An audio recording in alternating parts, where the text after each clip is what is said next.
Alors, un peu d'explication sur le calcul. Ici, si tu te fies à PEMDAS, tu es censé faire les parenthèses en premier, il n'y en a pas. Les exposants, il n'y en a pas. Multiplication et division de la gauche vers la droite et les additions-soustractions de la gauche vers la droite. Donc, quand j'observe ici,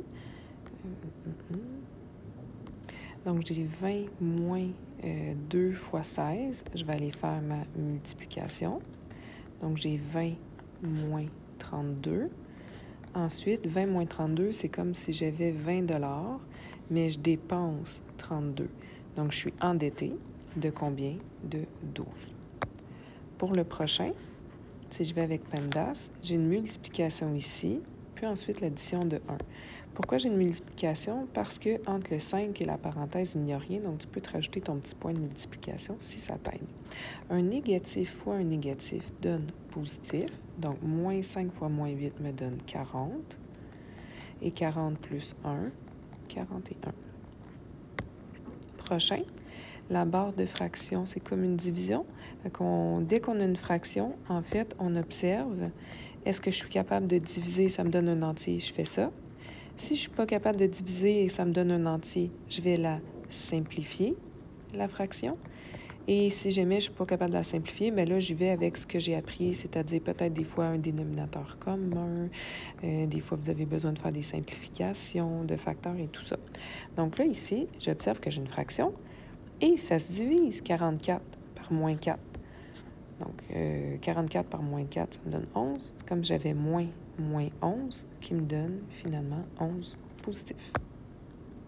Le prochain, il est caché là, un petit peu plus gros. J'ai une division par le produit de moins 5 et 2. Au numérateur, j'ai une soustraction. Donc, je pourrais aller faire plusieurs choses en même temps. Le numérateur, 60 moins 800, c'est comme j'avais j'ai dit 60. 600 $, mais je dépense 800 $. Je suis endettée de combien? De 200. Au dénominateur, moins 5 fois 2 me donne moins 10. Là, je pourrais prendre mon négatif ici, puis le monter au numérateur, puis ça devient positif. Hein? Moins, ça va me donner plus.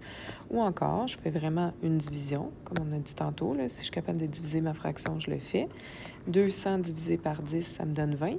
Mais moins 200 divisé par moins 10 va me donner une réponse positive. Donc, j'ai 20. Pour le cinquième, il faut vraiment voir ces termes-là. Donc, le terme de moins 7, le terme de plus 6, le terme de moins 5, le terme de plus 4, celui de moins 5 et celui de plus 3, comme des termes qui ont chacun leur signe, leur valeur positive ou négative.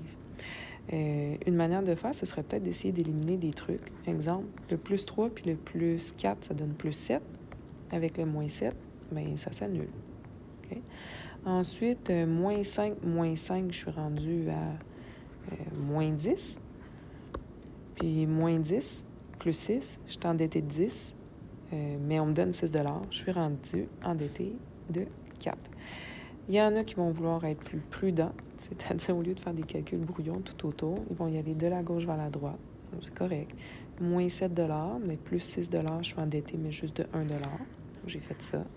Ensuite, je vais soustraire 5. Donc, je suis endettée de 1, mais je m'endette encore de 5. Je suis rendue endettée de 6. Ensuite, je vais me faire donner 4 $. Hein, plus 4, je suis rendue encore endettée, mais juste de 2. Ensuite, je vais soustraire 5. Je suis endettée de 2. Je dépense 5. Je suis rendue endettée au total de 7. Et ici, on me donne 3 $. Mais finalement, je suis endettée, mais juste de 4. Donc, toute ta manière de calculer ça, c'est brouillon. Je ne vais pas la regarder, mais arrive à la réponse de moins 4. Okay? Dernière manière de faire pour les positifs négatifs, tu pourrais peut-être regarder toutes tes dépenses comme un comptable. Genre, oh, on a dépensé 7, on a dépensé 5, on a dépensé 5, on a un gros total de dépenses de 17. Okay?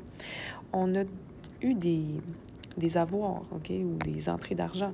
On m'a donné 6, on m'a donné 4, on m'a donné 3. Ben, écoute, on m'a donné au total de 13 $.